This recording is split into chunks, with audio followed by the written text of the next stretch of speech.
Hello again, everyone. Happy Friday afternoon. Welcome back to Sid's Blue Sky Farm. Got the sunglasses on today because the sun is out and it is really bright. It's been a beautiful day, particularly warm this afternoon. Just give you a brief recap of what's been going on over the last 10, 12 days. I had my grandson Keller up, which was a fantastic thing to have. Having him here was just spectacular because he helped me with that tree, if you remember, that was blown down in the storm. He was a huge help. Helped me guide the tractor and carry brush and pick up limbs. We've got one more oak tree that's split off down here. We're going to leave that to some professionals. It's a little too big for me and my 30-year-old Massey Ferguson tractor. But while Keller and I were playing putt-putt, swimming, going out for lunch, riding the scooter, and throwing the plastic airplane in the air, we got behind on some farm work. And that's just fun. So this week we got caught up on all the bush hogging, got the fields cleaned up, got the yards mowed. Also put an application of nitrogen on the sweet corn. It looks like it's doing really well. Till that all in. Going to do that same thing to the field corn, both field corn plots later today. So it's going to be a busy weekend. We got a lot to do. The rain is still coming. I'll tell you, just as soon as I got finished with that sweet corn nitrogen application, another 1.5 inches rain. So I don't know how much of it got washed away or how effective it was. We'll just play it by ear. Also this morning, checked on the idea of getting a truckload of not compost, but potting soil. Went over and inspected at a local supply house here nearby. I'm going to go ahead and get that truckload in and try to really get these gardens turned around for next year. I think it's maybe too late with all the rain and something's missing in the soil. I just don't think the gardens are perking up like they should, even though it has been really wet. The next thing we're going to do is we're going to get a couple of truckloads of mulch in here.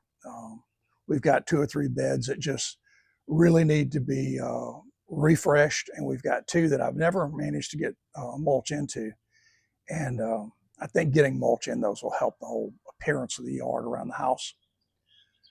We've got so many projects. I want to create a couple of new flower beds, one in the very front of the house, one on the side of the house. So we'll get that done. Like I said, we've got a plan in place to do some work on the gardens. But with all this rain, I've also noticed that some of the area that I cleaned out for the gravel driveway has created an erosion problem. So we're going to go and buy some cap blocks and make a flower bed in the direction that water is running off the gravel road and try to slow that down so we don't have erosion all over the place. It's always something, and if you're a farmer with a real farm, I can't imagine how busy you are. This is just 10 acres that I love to play with. None of the things that I'm doing really feed us and get us over the hump in feeding us. It's just fun. It's just something I really enjoy. And I may have said this before, but when I was a kid, I always wanted 100 acres of property. I always felt like that was the magic number. I can tell you that this 10 acres is more than enough for me right now. Maybe it's an age thing, maybe it's an energy thing, I don't know. But in this hot Alabama weather, 10 acres is keeping me awfully busy. Something I've done this week, I think I mentioned also, I have a writing channel, a writing advice channel, because that's what I do now that I've retired. I work on this farm and I write crime fiction novels. So I went out and did some filming on location to talk about some of the things that inspire me. And it was really interesting. As I was there, I felt like those things would be really good to add to Sid's Blue Sky Farm YouTube channel. I'm always really curious and I'm always very inspired when I see things. And the inspiration comes from things like nature, things like just the beauty of the simplicity around us. So I did some filming there, and I'm going to drop those in at the end of this little session. And then we'll come back and we'll close this video out and maybe talk about a couple of those things. When I come back, I'm going to show you the progress on one of our new gardens. I've never had a bucket garden before, so we're going to show you the progress on that. My main garden tomatoes are all drowned. They're not going to do anything. We're just starting to get okra, some green beans, some zucchini. So we got a chance to have the garden produce a little bit, but right around the corner here, we're going to show you an update on that in just a few minutes. So I hope you'll enjoy these quick shots of being on the road a little bit and checking out some of the areas around us and a couple of things that nature does that also really inspires and piques my curiosity as well. Hope you enjoy it. We'll be right back. One of the things we do here on the farm is wander up and down the fence line, and occasionally you stumble across something that's just very simple but actually gorgeous.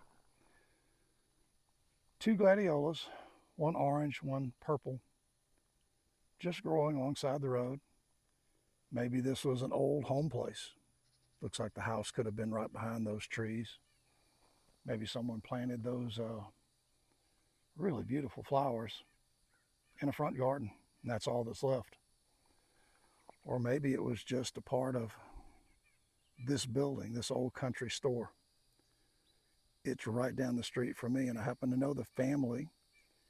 I don't know them well, but I know the family that owned this building and the property owner, who's a neighbor and an outstanding neighbor of Blue Sky Farms. Here's one more simple thing as we talk about curiosity. I'm very curious about how God's plan, nature, makes this corn stalk pollinate, open up, and create this corn cob here. This is going to be an ear of corn. And look, this is not exactly an important cornfield in any way to anyone. And I'm not saying that. It's just a small cornfield we have here on the property. And yeah, you can see by the sizes, it's been replanted a couple of times. We had a really tough, wet year, as you heard me say. But I am just fascinated by the unbelievable natural occurrence of how these corn stalks get the tassels at the top and pollinate and create ears of corn. It's just one of those things that nature is really good at. You can see my okra stand. I'm going to have more okra if it fully develops than we can manage. Just a part of Blue Sky Farm that I find incredibly interesting and rewarding and exciting every day I come down here. And again, this is just a little plot of corn that I'm probably going to put out here for the deer. Not enough to really worry about us using, but it's a fun thing to do, and it's absolutely awesome to watch it happen. It piques my curiosity. When we talk about things that are inspiring, I'd like you to think about this tree.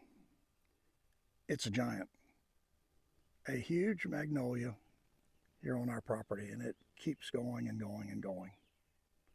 And again, a great part of Blue Sky Farm. I've heard people say this tree could be 100 years old, 150 years old. I don't know. I'm not a tree specialist. But it does not seem at all impossible that this tree could be alive in 1925, maybe 1875. I don't know. I'm just not sure about that. All I know is it is a spectacular part of the farm, and we are really glad to have it framing the very front of our small 10-acre property. It is a gigantic and beautiful magnolia. Well, we're back here. Hopefully those things were worth watching for you. I enjoyed doing it. Just checking out the neighbor's place down the road and how I wonder what that was like.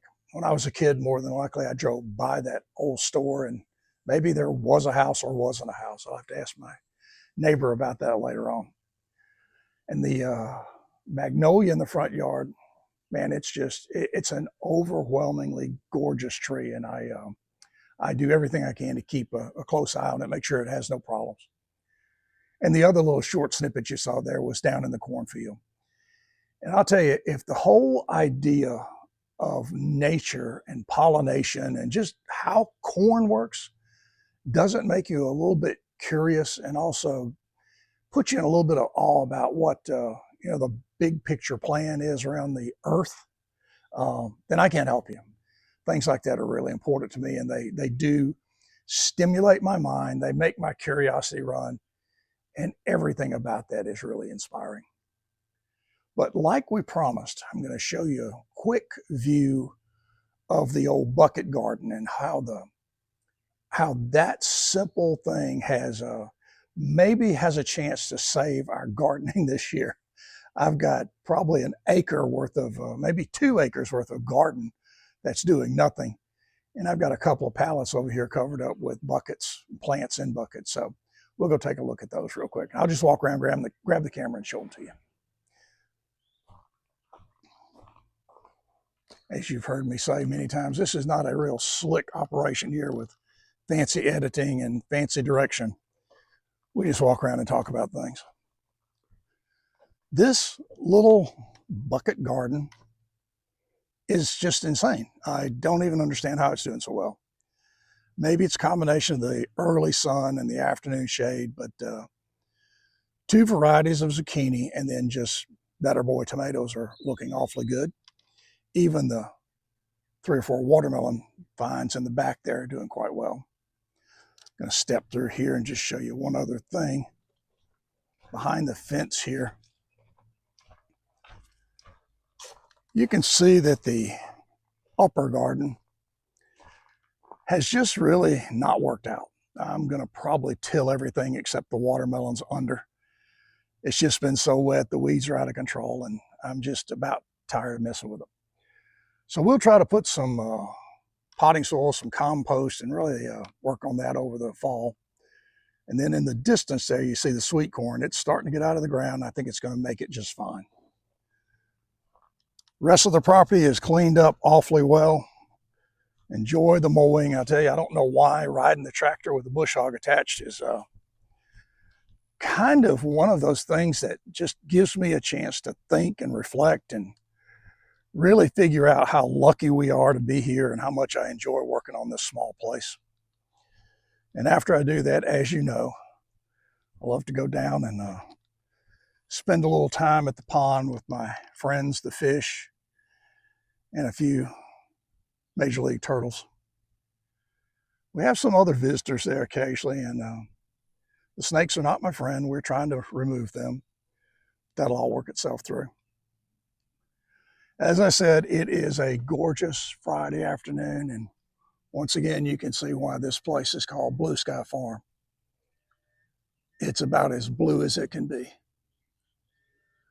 I hope everybody has a very happy and safe weekend. Please take care of yourselves. I hope you get out and have some fun over the weekend. We'll come back and talk to you sometime next week and see what kind of projects or chores we can accomplish. But until then, everybody take care, and we will see you soon. Bye-bye.